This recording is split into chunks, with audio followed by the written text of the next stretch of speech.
Hey Raghunath, tell everyone about our Patreon community. Sure, Kastuba. The Wisdom of the Sages Patreon community is an incredible online yoga resource. If you like the type of yoga wisdom and culture we share on the show, then our Patreon community is a great next step. This is a listener-supported podcast, and any level of sponsorship will unlock a wide range of live and archived classes, talks, and even workshops. Raghunath teaches, I teach, and we have a host of other excellent teachers on topics ranging from yoga philosophy, asana classes, storytelling, Ayurveda, kirtan, cooking, meditation, and a lot more. We even have an incredible online Bhakti 12-step recovery group.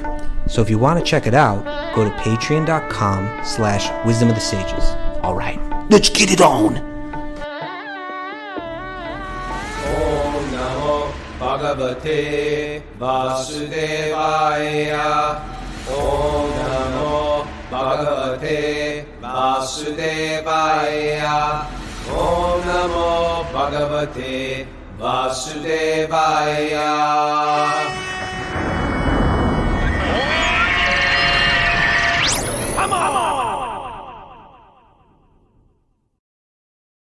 Live from Super Soul Farm. This is Wisdom of the Sages, a daily yoga podcast with your host, Raghunath, and co-host and senior educator at the Bhakti Center, New York, Kastuba Das. Welcome to the show, everybody. Welcome to our study of the Srimad-Bhagavatam. Today is Tuesday? Thursday. Oh, we don't have a walk on Wednesday today? Is today Wednesday? Oh, I think it was Thursday. Today's Wednesday. I thought it was Tuesday. The hell are we doing with our lives that we don't know what day of the week it is? We're still wandering around India barefoot. Good morning, everybody. It's our daily study of the Srimad-Bhagavatam, and it's getting sweeter. How are you, Kastuba? Good morning. Looks like Mara is back to her Nityananda phase, knitting away. Yes. We call her Nitya Siddhi Krishna Prema. She just knits. Her perfection is knitting. And she knits things for the pleasure out of love for Krishna.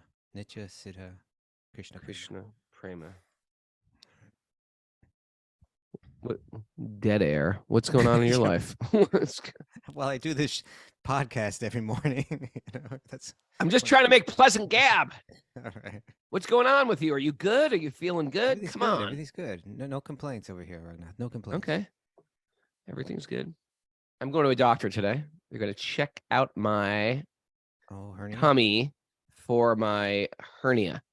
Okay. Got to take care of that. Got to get a little hernia operation. All right. My insides are trying to come out my outsides. It's almost like, what was that movie with Alien where something's trying to get out of your belly button? Anyway, me and Mara are going to visit my mom in Florida next week. Okay. And we're going to bring her back to New York. Oh, you're going to drive her up? No, we're going to just fly her up because she's getting to that point where she can't even do Florida alone anymore. Right. So okay. We're going to escort her. Good for you. So we're going to be live from Fort Lauderdale next week. Serving the elders. It's very dharmic. It is. It's good to hang out with old people and pick their brains. And I like to find out what it was like in the old days and hear about, how things changed. That's what you do? You ask her questions? Oh, I pick this woman's brain as like, tell me stories. What was your house like when you were growing up? What did your father do? Tell me what your father did for a living. Tell me what your mother did. It's amazing stuff. You don't know this stuff already? I mean, but I want I go for More details every time I talk to her. I mean, what else are you going to talk to him about? All right. I don't know. Bhakti, Krishna consciousness, Vrindavan. Well, that's not going to happen. Okay. It's not What else are you going to talk? No, the best I can do with Bhakti with my mom, because she's sort of a know-it-all, is I just try to become Krishna conscious and she makes benefit. And if she comes to the farm, she gets swept up in the kirtan, she claps her hands and she digs it. Yeah, parents don't ask a lot of questions often about that kind of stuff. Like, my parents never asked me about that kind of stuff. Well, Like, my parents were what I'm just like, into. this seems like a good thing. That's what she just like sums it up like that. It seems like a good thing. But sometimes like other relatives, when I was in Pittsburgh recently visiting my family, and I saw an uncle I hadn't seen. He was asking all kind of questions. Tell me about India. Tell me about what you're into. Yeah, maybe because if it's an uncle, it's like less. It's something about that. Threatening, because you think about it, it's a little threatening to a parent because you've created your whole new thing. No matter whatever they taught you, you're like, What they nope, had in not mind. accepting that. I've got a new thing. They had something in mind. You I went had a another way. plan for you. You didn't buy it. And now I'm just going to accept it. I've grown old and I just accept things. Right. And you But seem let's not talk happy about and I'm just going to let it go at that. Right. There may be some truth in that, brother. Yeah, I mean, my mom, when she comes to the farm, she likes that. She likes the people. You know, she's a gabber like me. So she likes the people. She sits with people. She finds the loners and sits with them and talks to them. And then she comes to the kirtan. You know, the only thing she doesn't like is, you know that, right? The candles. She hates candles. She despises fire. Okay, Ragnar, let's keep this moving. Okay. We got announcements to make. Mara, anything back, up? Mara? Yeah, thank you. Missed you guys all yesterday. Okay.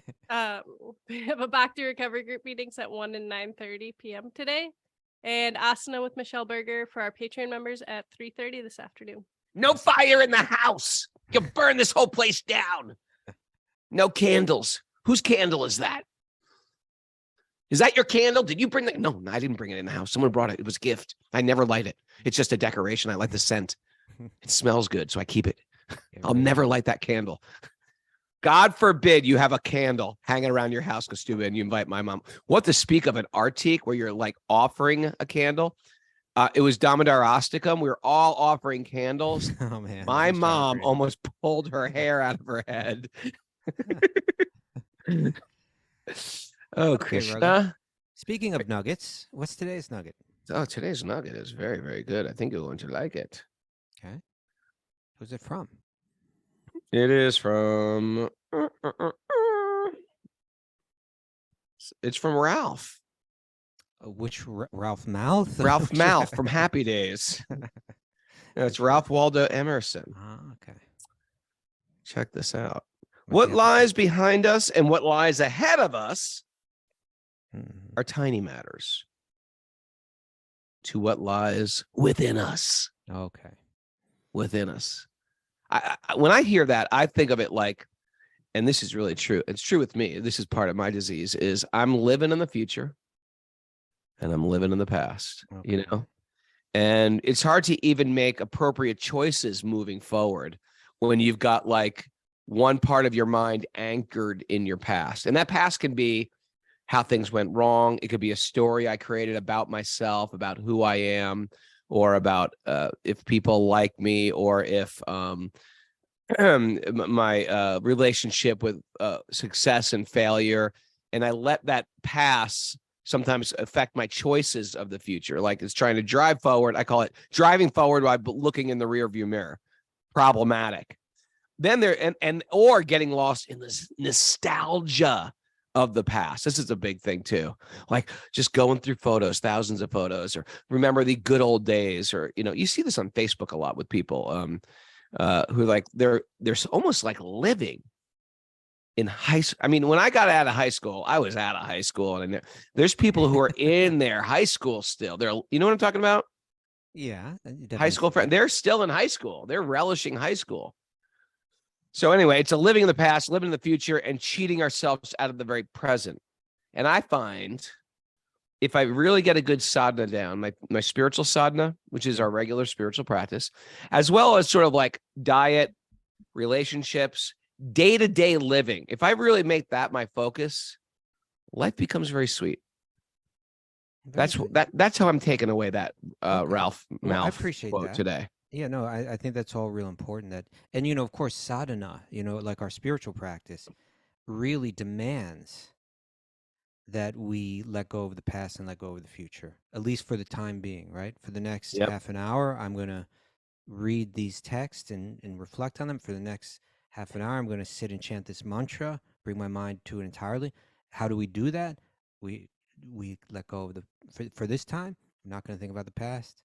I'm not going to think about the future. So that's real important. But also, you know what I was picking up on this when he says what lies behind us and what lies ahead of us.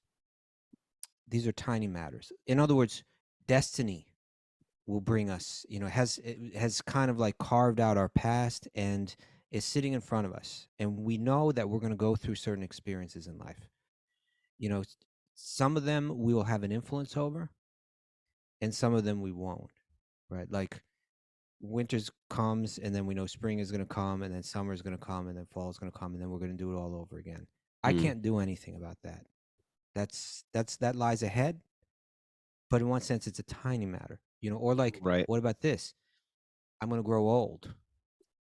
I'm going to dwindle. You're going to dwindle, man. You're not just going to get old. You're going to dwindle. You ever see a dwindled man? I see him all the time. I know. Becoming one myself. And so that's nothing that we can't change that. But that may seem overwhelming to us. But what Ralph Waldo Emerson, this transcendentalist, is saying is actually that's tiny compared to what lies within us. Our own nature is something that's super grand, right? It's like it's incredibly powerful. It's eternal, right? It's full of knowledge. It's full of bliss. It's Sat Chit Ananda. That is our nature. If we're in touch with that, then the matters that overwhelm us, whether it's something like, and you brought up the past and I guess he brought it up, what lies behind us and what lies ahead of us. But that there's that Bhagavad Gita, and as a matter of fact, that it's in this commentary coming up today that Prabhupada quotes this Bhagavad Gita 1854, Brahma Bhuta Prasanatma. It's that when one achieves this, one comes to this level of Brahma Bhuta, right? But it means that they come to the level of spirit. They're aware of their own spiritual nature. They're aware of the spiritual nature of every living being, rather than being caught up on the bodily level. When you get that Brahma Bhuta Prasanatma, when you become very satisfied, you feel a deep sense of happiness and satisfaction.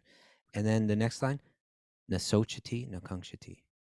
No hankering for things in the future, no lamenting the things of the past. You're on that level. So that's a big Hare Krishna cliche.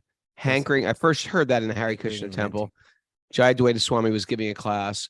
For the materialist, they are always hankering and lamenting. And I was like, oh my God, that's my entire life. That's all I do. I hanker and I lament. I just vacillate between those two things all day long. Well, this is all day long. This is what we're gonna read something in the commentary, the second verse that we read today. Okay, there's only 2 verses that we had to finish off this chapter, but Prabhupada says this, and I felt this is really something worth delving into. He says, satisfaction through that prasanatma, right? Through self-realization, Brahmabhuta, right, is called Svarup Ananda. Right? The bliss of experiencing one's own essential nature, right? That's something that's within. When Ralph Waldo Emerson says what lies within us, that's that Svarupa, and experiencing that Svarupa, that original nature, is Ananda, is blissful. So satisfaction through self-realization is called Svarupa Ananda. The conditioned soul, eternally sleeping in darkness. And what does that mean? It's just like what you're saying right now, right? I'm constantly engaged in hankering for this. I need something external to be happy. When will I get it? I need more of it, or, oh man, I've been mistreated and this, and, Right. So the conditioned soul, eternally sleeping in darkness, does not understand their own self-interest, turning within, understanding that they simply try to become happy by making material adjustments. And then he says this, and this is heavy. This is going to sound negative, but you have to try to understand what he's really saying. They simply try to become happy by making material adjustments, but this is impossible. He says. What? In other words, I understand. It's not impossible to make a material adjustment, but it's impossible to become happy through material adjustments. Right. And commonly what we find is even when we make the adjustment, that another problem arises, or the problems get even worse. Right. They're not going away, people. Good morning. Yeah. Right. There's always going to be sand in your sweet rice. Right. That is the beauty. Another great Krishna conscious cliche. Sweet rice is like it's a sweet rice pudding. You can get it in like in Mexico too, but it's a big Indian dessert. Imagine that sweet rice with a little bit of sand in it. It's like, it's like, it's so good. It's like it's sweet, it's delicious, but there's a little sand in it. Material existence means there will be sand in your sweet rice. Right. Just like there's sand in your, in your bathing suit when you're at the beach. It's like everything's great, but I got sand in my bathing suit. Ugh. That's life. And sometimes that sand is like a razor blade in a sweet apple. Remember that Okay, horrible yeah. thing your mom used to warn you Take it a about little when you came darker. home from Halloween? Check your apples. Check your apples. Hey, Kastuba, you know, Yeah. this is also reminiscent of last summer when we were going through this terrible, tragic, beautiful passing of Gopal Chandra, Yeah. because I was his death doula. I was assisting him leave his body. Yeah. And it was like I would, first of all, I was in total fear of how to do this. I'm sort of scared of death. Death has always been, you know, draped in a veil for me. You don't see people dying. We hide death in our culture.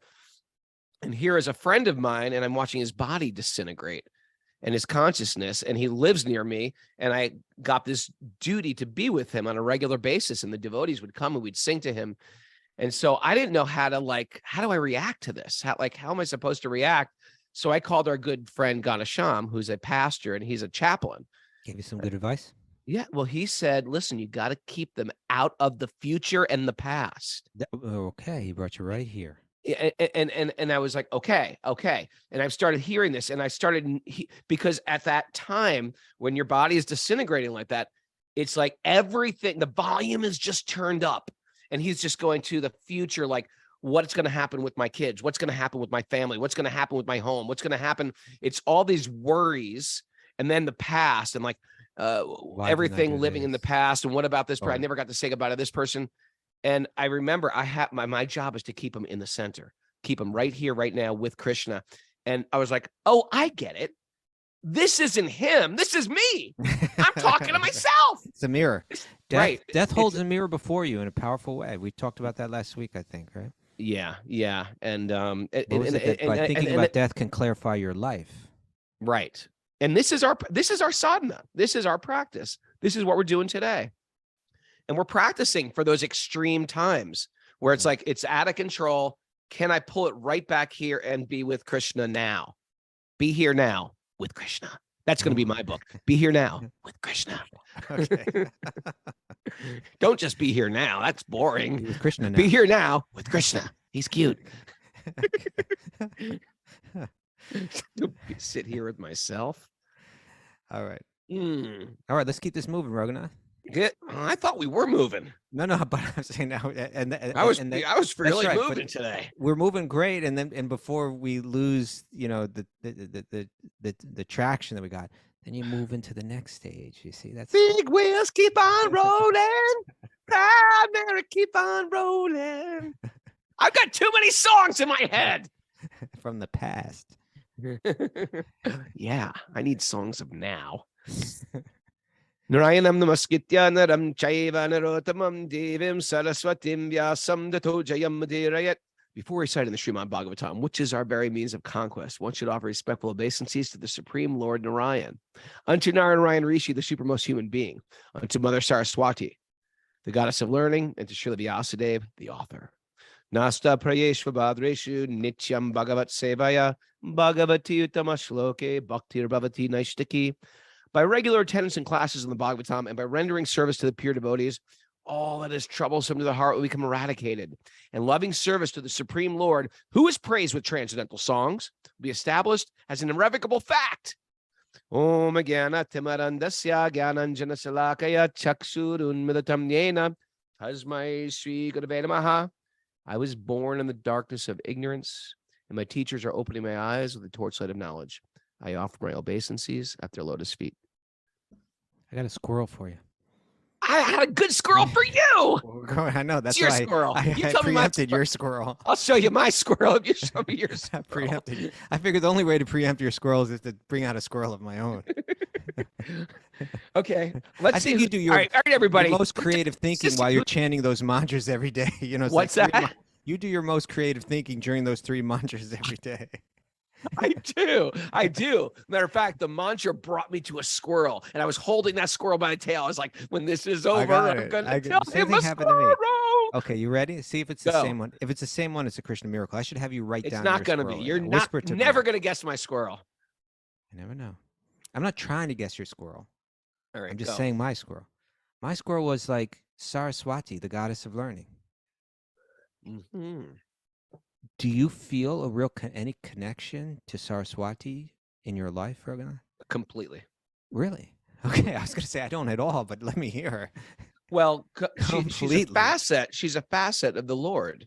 Yes. And therefore, anytime you do also, I'm going to speak on your behalf. I'm just talking about my awareness. I'm not saying it doesn't exist, but I'm just saying No, my awareness. Well, I'm just saying because sometimes I literally get into a flow of talking about Krishna where I don't actually even know. Like I can actually step outside my voice and say, I don't even know what I'm going to say next. I don't even know the next word I'm going to say.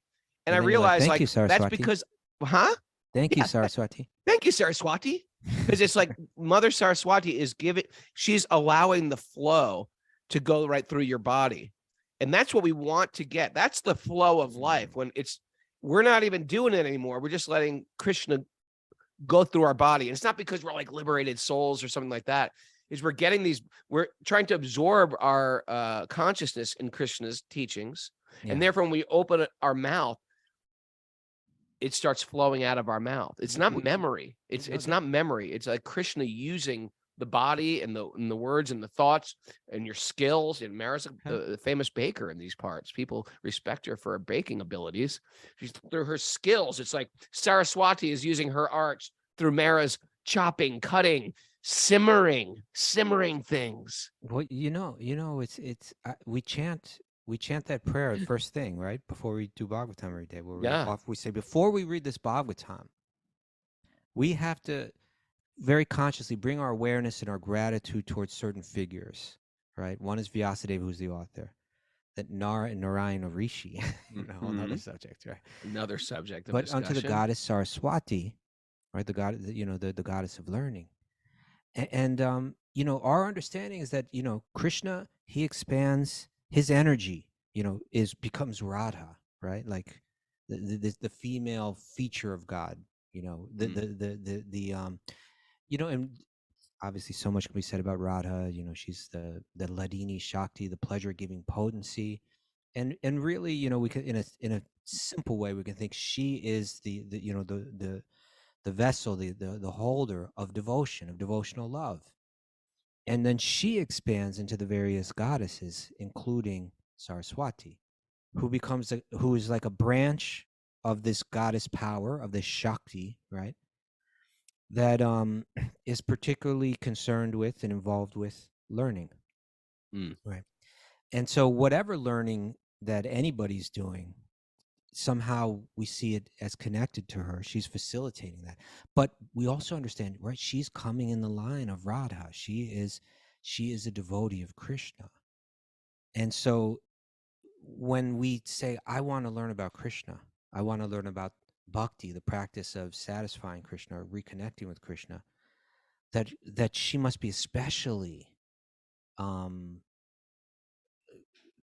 what's the word? Generous, gracious to that soul, right? That like we've gone around our whole lives and many lifetimes trying to learn about this and that for the purpose of, trying to squeeze some kind of pleasure out of the external world.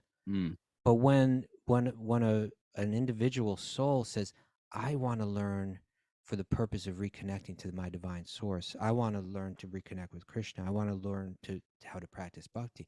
Well, wow, she must really be like, okay, here, take it. It's exciting.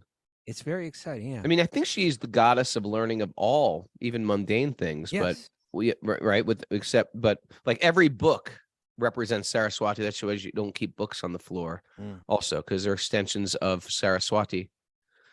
But yeah, she must be. Can't say kicking her heels together. That's inappropriate. But she must be kicking her heels together when people are like, yeah, I want to learn about Krishna. Smiling on that endeavor, on that. And she can disappear, right? Did you ever have one of these things where you're stumbled and you know what to say and you can't say it? Happened to Ravana, the story of, or Kumbhakarna. Kumbhakarna did all these penances to get the blessings of Brahma and to become very powerful, but him and his brother Ravana were already terrorizing the universe.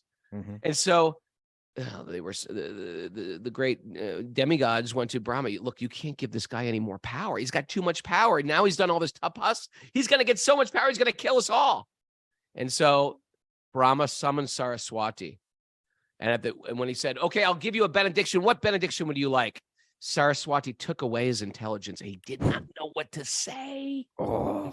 And so he just said, ever say the most stupidest thing ever when you're like put on the spot and you're just like, duh, and something comes out foolish? I do this with Radha Swami on a regular basis. Okay. And I just said, and he said, I want the ability to sleep 365 days a year. And then he was just like, what did I say? What did I just say? And then Brahma said, so be it. And then Ravana was furious. He's like, listen, that's not fair. He's done so much tapas. You got at least, and she said, okay, I will lessen it. He sleeps 364 days. Oh. So that's why he sleeps. He's at 1 day a year. Got to wake him up. Kumbhakarna wakes up. And You that's know, trouble. another person that happened to his case was Kashmiri. Yeah, tell it. Tell it. Well, and there's a person who was very consciously cultivating his intimate connection with the goddess Saraswati. He was this very powerful scholar, right? He was fully aware. My scholarship, my learning, my intellectual power is a blessing of the goddess Saraswati. Without her, I don't have it. He got that, right? But he It's had some pride. type of. He still It's had some pride. when you meet smart people, it's like it's Where'd so you get that? impressive, their intelligence. Yeah. But it's almost like yesterday we were talking about mystical powers. You can still have mystic powers and be a jerk. You can people can be really smart, really clever, Sure. and use all that smartness and cleverness to be manipulative, Really dumb. cruel, Yeah. harsh. Yeah, yeah. And people do it all the time. So you know. he had, so in any case, he was he was living at a time when scholarship in India was really like the rock star, like to be the pundit was to be like, you'd be. It was like lauded to for be this. a YouTuber, a big YouTuber. Or I think beyond that, like in other words, like, I mean, like a YouTubers real celebrity, like. YouTubers are like the new celebrities, Costu. Are they? Okay. They're huge. It's like unbelievable. Like people you and I've never heard of. They have like millions and millions of followers. My crazy 9-year-old is like addicted to this guy. What's his name? Preston. Anybody who has kids knows about Preston. He's like, Preston, you know what he does on YouTube? Costu, you're not going to believe this when I tell you. Tell me. Preston plays a video game. Oh. And then you watch him play the s- video game. I had a friend that It's had this insane. program where you get online and you fly an airplane, which is about the most boring thing you could possibly do online. And other people watch you flying the airplane. And then they give you donations. I'm like, what is this all about? This is like the equivalent when we were growing up to being like Mick Jagger. I You're don't understand. Preston who plays, what is that game? In any case, Minecraft. he was Keshava Kashmiri went to Navadweep, which was the center of learning, which is the home of Sri Chaitanya, where I just came from. And he bumped into Sri Chaitanya himself as living as Nimai Pandit, right, as a young scholar. And Nimai Pandit, who is Sri Chaitanya, said to him, "Oh, we're here sitting by the bank of the Ganges, by the bank of the Ganga, Mother Ganga. Could you please glorify Mother Ganga, the goddess Ganga, for us?" And he instantaneously spontaneously composed 100 Sanskrit verses glorifying the Ganga. This is such a good story. That's crazy. This is such a good story. Yeah. And everybody's in awe. Imagine if I said, hey, Kastuba, glorify the Ganges. And you just started like in beautiful poetry. And people were just like, I've never met such an got a brain. intelligent person. Yeah, nobody who can do that. Well, and Lord Chaitanya was so cool because he was a kid. Yeah. And he came to challenge the kid. And when he said, so I you're don't so even know smart if he little came to- boy. Did he come to challenge him? Yeah. He was said, that his he came to purpose? challenge the kid. And the kid goes, Lord Chaitanya said, oh, I'm not so smart. You're a great pundit. Please, we're here at the Ganga. Please, glorify the Ganga for us to all benefit from. Yeah. So Lord Chaitanya is so cool. He just played the very, very humble role of just wanting to hear it. Tell what happened. So he reeled off, spontaneously composed 100, like sophisticated, technically, incredible verses, of poetry to glorify the Ganges River, the goddess Ganga. And Sri Chaitanya responded by saying, "That was fantastic. It's so nice. Could you what you've composed is so amazing. Could you also illuminate it a little bit for us? Could you speak a bit about the beautiful ornaments, literary ornaments that you compose, as well as some of the faults in what you just composed?" That was so good. When I tell that story, I always I like embellish stories. So I said, that was like almost perfect. And the guy was like, what do you mean it was almost perfect? Like, tell me some of your faults. Like, there were no faults. It was faultless. So he said, you please explain to us, because we can't understand it, but the glories of your composition. But tell us about some of the beautiful literary ornaments that you, as well as some of the faults in your composition that you certainly must be aware of, right? And his faults. What are you talking about? Faults? There are no faults in my composition. So with that learning came the pride, right? How dare, You think you am? You heard what I just did. How dare you? Yeah. And Lord Chaitanya's like, verse 46, line 3. Like, what? Yeah, and then Lord Chaitanya explained the faults. Yeah, and then he's like, explain the verse 44, verse 2. Yeah, And he explained, it's just like amazing stuff. Like, yeah. And so then he was like, whoa, this little kid just defeated me. And he kind of walked home with his tail between his legs, but a little confused. And when he got home that night, he went into deep prayer. And he's saying, "Dear Goddess Saraswati, you've always been there for me. And now you've abandoned me. What did I do? I must have done something wrong. Help me understand this," right? And I think then was it in a dream that Saraswati spoke to him? Yeah, in a dream. She says, don't you understand who this boy is? Yeah, this is an ordinary boy. This is no ordinary boy. This is my master. Krishna himself. Yeah. That's a pretty good squirrel, Kostuba. Okay. All right. Let's avoid your squirrel. No, my squirrel's simple and short. Okay. Yours is an elaborate squirrel with a bushy tail. Mine's a skinny little squirrel just eating a nut. What's your squirrel? Check this. I was going to say, because because you said that squirrel came from Saraswati from our prayers, and I was by regular attendance in the Bhagavatam and by rendering service to the pure devotee. Yeah. That one squirreled me off. Okay. And I was thinking about yesterday's, I was telling, or was that yesterday? We're telling the story about Jug-Eye and Mud-Eye. Oh, on Lord Chaitanya's appearance. I told that story. And there was a way that Jug-Eye and Mud-Eye said, like, we've done so many offensive things, like horrible things. We feel so bad. And a lot of times devotees, when they come around to their spiritual path, part of their growth, I think this is true in a 12-step program too, is you start to remember everything that you've done wrong and you make amends for it. And so they came to Lord Nityananda, and Lord Chaitanya said, what can we do to make amends for our past? Mm-hmm. He says, you go to the bank of the Ganga and you build a bathing place for everybody who wants to bathe there. You know, you were in a bathing place last week. Yeah. You have to build. It's like a stone steps that go down into the water. Yeah, you make little steps. We should do that in our pond up there, and you build little stone steps, and everybody that comes there to bathe, you offer obeisances to them. They're all great souls. If you offended them, apologize for any offense you have made, and just share your shortcomings. Very interesting, right? Because they had offended so many people and hurt so many, more than they even knew. So let's do this in a very public way, right? Everybody comes to bathe in the river. Let's create a place where you can kind of make amends with everyone. That's another very beautiful facet of the Bhakti recovery and the 12-step group is you make that list of people you've harmed. You make a list. And if a people are in an addiction or just addicted to material existence, we just blow through people in this world and crush them and steamroll them in order to get my greed, met, or my lust met, or my desires met. But to really go back and heartfully feel the pain they felt, that's a very beautiful thing. And then go to them and say, you know what? And not expecting anything in return, Right. Not expecting them to say, well, I forgive you. You're a good man. No, they could be like, yeah, you were a jerk and you just good with that. But you know what? I made a mistake. This was horrible. Please forgive me.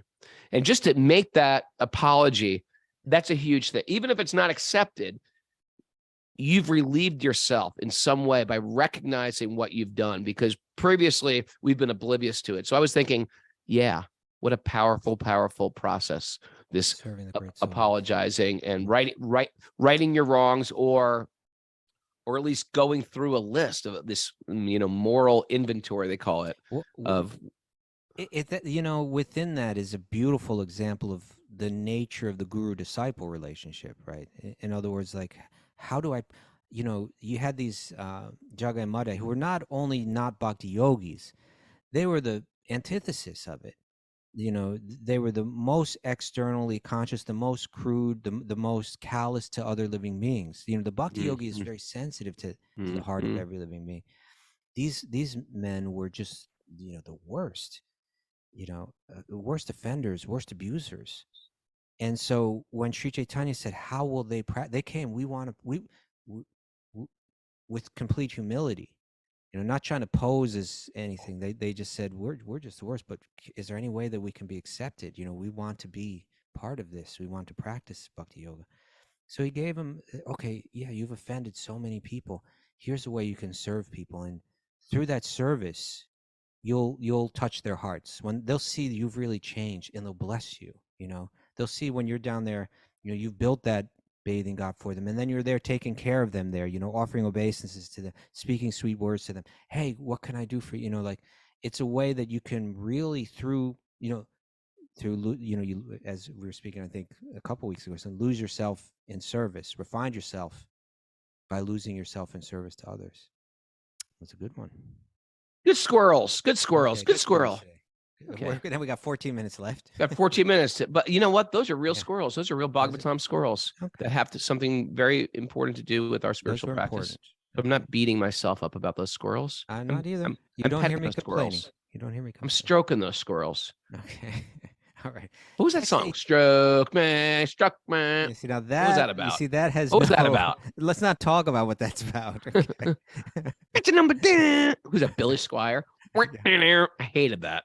I hated rock and roll. Okay. All right, Raghunath. All right. Mara, where are we now? Speaking Mara, of you know what Mara did while she was sick yesterday? Oh, here we I go. sat her down in front of the televisions, and everyone should watch this. YouTube, search Nimai of Nadia. Oh, okay. There you go. That was it's a good movie. It's Lord Chaitanya's pastimes.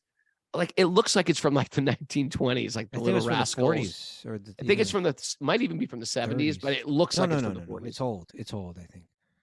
Anyway, everyone look at that and get the English subtitles. Nimai of Nadia. Great movie. Oh my God. It's so great songs. Great dancing. Great acting. Oh my God. Mara, where are we today in the Bhagavatam? Well, I don't know because I missed yesterday. Got to get closer to the mic. Closer to the mic. I'm not sure because I missed yesterday. Oh, okay. Well, I can tell you then. Okay. We're in Srimad-Bhagavatam, Canto 5, Chapter 6, text number 18. Oh, am I reading that today, Raghunath? I can be the reader. Yeah, you can read it today. Okay. Text 18. So now Shukadeva Goswami is finally wrapping everything up. He's speaking to Maharaj Parikshit, and the story of Rishabdev is being concluded in these two verses that we will probably read today. Text 18. Shukadeva Goswami continued, "My dear king, the supreme person, Mukunda." What does Mukunda mean? The name Mukunda. Mara? One who liberates? Yeah, one who. Da means like to give, right? Never thought about that. Like Don, or like Don Gati. Don Mukunda means he gives moksha or mukti, Mukunda. He can give one liberation. Yeah. Okay, my dear king, the supreme person, Mukunda, is actually the maintainer of all. It's important that you use that. There's a significance to the different names of Krishna that are used, because we're talking about how he wasn't interested in the mystic cities. He also wasn't interested in trying to achieve liberation, but Krishna gives it. Right. So, my dear king, the supreme person Mukunda is actually the maintainer of all the members of the Pandava and Yadu dynasties. Why is he saying that to him? He's a member of the Pandavas, right? He's a descendant of the Pandavas. Mhm. What does that look like? Either you're really concentrating on something else, or you're very deep into what I'm I'm saying. very deep into what you're saying, my dear Very sure. king. No, I'm not sure. Okay, I need you. Right? I'm Like, just I need trying to you. figure out what you're saying here. Okay, so My dear- he's talking about. He said that Krishna. Some reason he switched the conversation here, and he said that Krishna, Mukunda, is actually the maintainer of all the members of the Pandava and Yadu dynasties. He's a member of the Pandu dynasty, right? He's the grandson of Arjuna. Okay. Okay. He is your spiritual master, Krishna is, of your family. He's your worshipable deity. He's your friend. And he's the director of your activities. Isn't that amazing? He says, and he says this. He says, to say nothing of this. Tell me if you know, this verse is what I'm about to read. This is quoted in another important text, Raghunath, and I wonder if you can pick up on what text All it right, is. I'll tell you. He says, to say nothing of this, how deeply, intimately connected Krishna is with your family, that he's your worshipable deity, he's your guru, he's your friend. He says, but to say nothing of this, he sometimes serves your family as a messenger or servant. God himself is so Mhm. fond of your family that he serves them as a messenger and as a servant. How does he serve them as a messenger? Think of an example. One famous example. He goes to the Kuru dynasty and tries to have peace. Yeah, he becomes the messenger for Yudhishthira, Arjuna's elder brother, to go and carry this message of peace, you know, to the Kuru dynasty. How does he become their servant? Most famous example. He drives a chariot. There you The go. chariot of Arjuna, right? Which is very menial service, right? So to say nothing of this, he sometimes serves your family as a messenger or servant. This means he worked just as ordinary servants do. Those engaged in getting the Lord's favor attain liberation, Mukunda, right, from the Lord very easily. But he does not give the opportunity to render direct service. I'm sorry, let me read this again. Those engaged in getting the Lord's favor attain liberation from the Lord very easily, but he does not very easily give the opportunity to render direct service unto him. Do you know where this is from?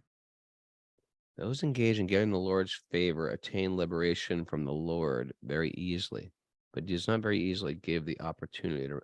Is from the Nectar of Devotion. That's right. Sudurlabha. Right? It's very difficult to attain. It's very rare. It's very rare. It's very rare to attain. Okay. Pure So devotional service. At the beginning of the super important text, the Bhakti Rasamrita Sindhu, right? Rupa Goswami writes a text called the Bhakti Rasamrita Sindhu, an absolutely fascinating work that describes, this was a historic work in the history of bhakti, right? 500 years ago, he wrote this text, where he defined bhakti with great clarity, and he outlined the practice of bhakti in a way that had never been done before, in a way that was very illuminating. And at the beginning of that text, he talked about the 6 characteristics of pure devotional service, of pure bhakti, right? And one of them is that it's very rare. And he gives different reasons for why it's rare, why we don't meet too many people that are situated on the level of pure devotional service, pure love for God. And one of the reasons that he gives is that he says, and this reveals so much about the heart of Krishna, doesn't it? Sri Krishna Karshini.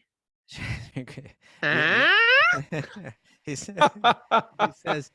says it's rare because Krishna himself becomes vulnerable to it. That Right. Krishna himself, and here we're understanding how when one has great devotion for Krishna, he feels so compelled to become to serve that person. Right? There are quotes, like I think it's in I think he's speaking about Haridas Thakur, where Sri Chaitanya, who's Krishna himself, says, I'm so indebted to him that I have become his property, and he can sell me in any marketplace. It's a great, it's a weird statement, but it's a cool statement. You know, it sounds weird to us. It sounds weird just because the idea of complete, the deepest, truest love, where it's like, I'm yours entirely. I have no selfish motive. Sounds weird to us, right? Trigger warning. Yeah. Trigger warning is this word servant in our culture. We hate the concept of servant. I'm nobody's servant. And we glorify the servant. It's just the opposite. Like, you know, like sometimes we'll do a yoga master class.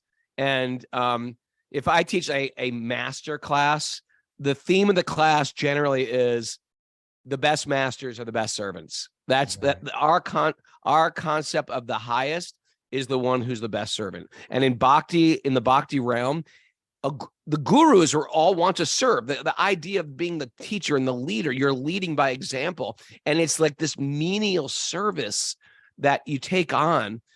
And it's beautiful. It's glorified. It's attractive.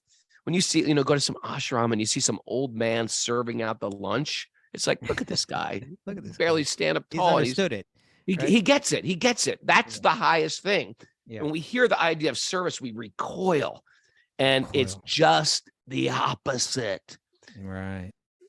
So Krishna doesn't want to give that away because he becomes vulnerable. And we want to get into Krishna's camp. He's got to make sure we're trustworthy. We don't exploit.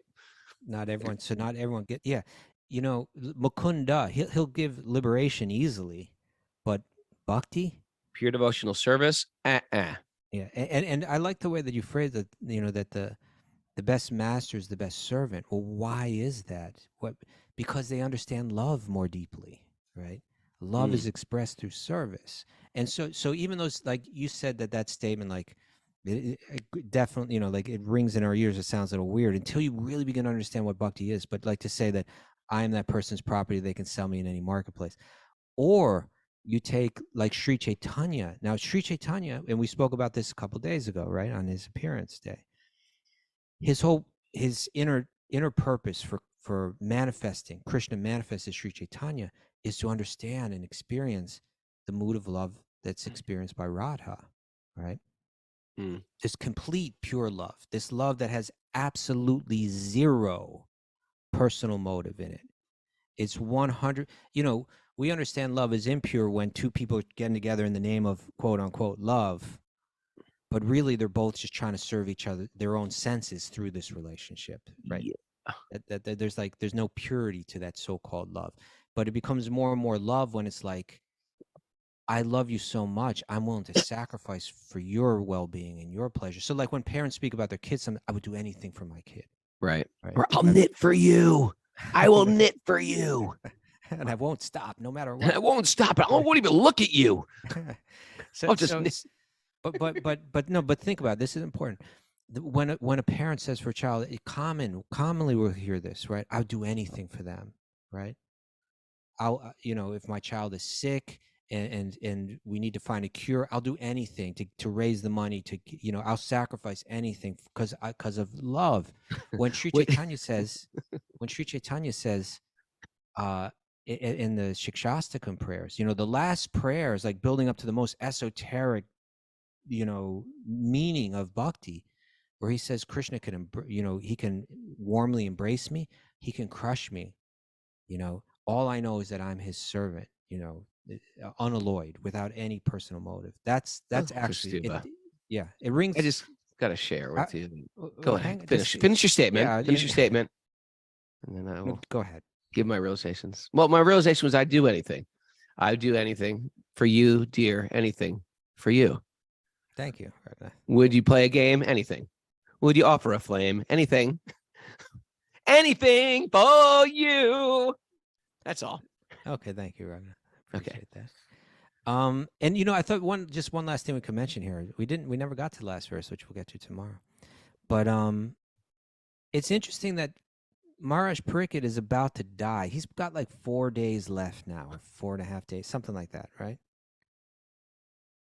I don't know what day we're on with him. I mean, roughly, we're in the 5th canto, so like a few days have passed already. We can be sure, right? He's got 7 days left to live when this thing started. Yeah, it's pretty amazing. He's dying right now. He's about to die, and he's fasting till death. And he has this transcendentalist, Shukadeva Goswami, who's there. It's like, okay, we're going to sit here for 7 days and we're going to discuss. We're going to talk to prepare you for death.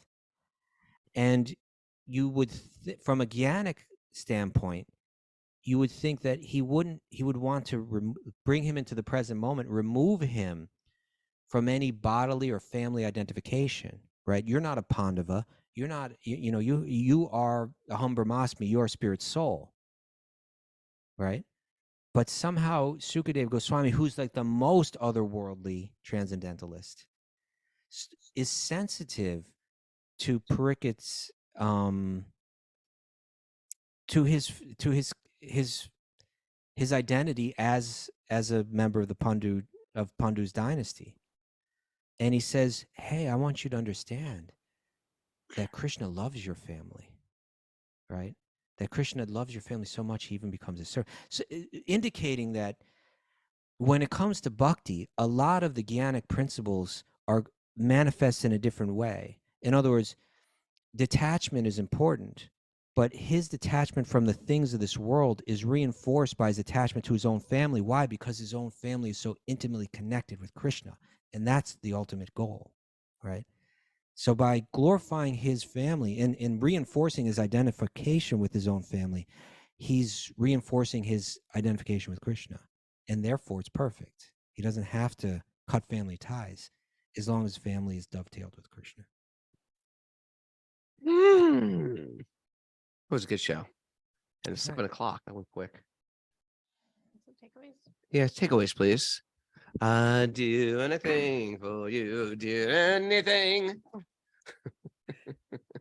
Stop singing that song. Well, Would you kept do that? on saying it. You're like, I do anything. I do anything. I'll do anything. I was like, he's making me do it. I don't want to do it, but he's making me do it.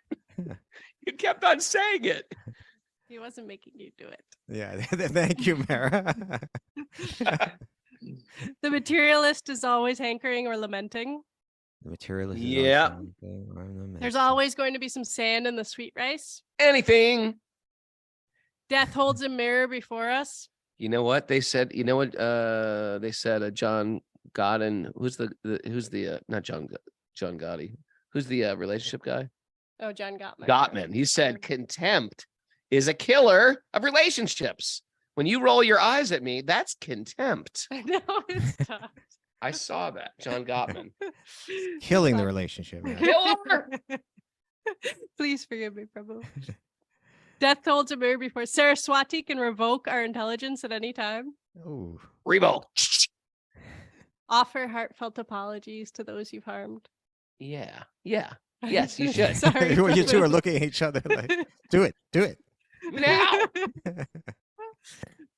Find yourself by losing yourself in service to others. Yeah. That was yesterday's, wasn't it? No, that's like That last was like week. last week, but it's a good one. It's an ongoing You theme. guys touched on it today. Yeah. Who wants more Wisdom of the Sages merch? Yeah, Let's definitely. do that. Definitely. The best master is the best servant.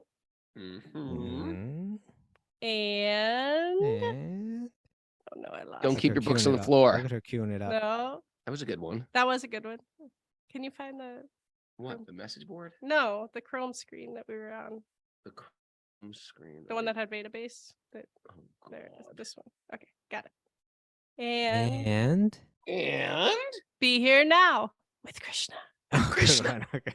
With Krishna. That was You have to whisper it, right? Be here now with Krishna. Not with your boring old self. Thanks everybody for joining us. Well, thanks for everybody for the encouragement for me singing today too. Sometimes singing's good. Yeah, there was encouragement. I felt it from the people in Zoom.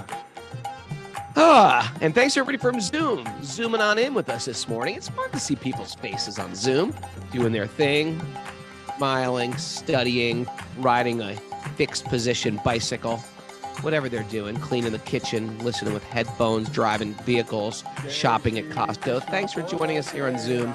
Love having you here. If you like what we're doing, you're our community, and this is a community-supported podcast. We can keep doing this, but you got to support us. You go to patreon.com, stages, whatever you're doing, go to patreon.com right now and that pledge. I feel God speaking through my body right now. That wasn't me talking. I would never say such a thing. That was God. Anyway, thanks everybody for being part of this beautiful family. I wouldn't even call it a community. It's like a family. It's my functional family. I've got a dysfunctional family and a functional family. Thank you. And thank you for bringing your pets to the show, everybody, on Zoom. I like it. I like looking at Sega's little cat. I like looking at all the cat. We've got. Oh, Sega's cats are new. They're new to this earth. Look at that Nick's cat. Are they It's right old up front. souls? Or they're new kittens. They just fell from the spiritual world. Had to take birth as cats. You see Nick's cat? Can you even get kittens anymore? Are you even listening to me right now? Do you hear I what can't hear you. Sorry, there's music's loud.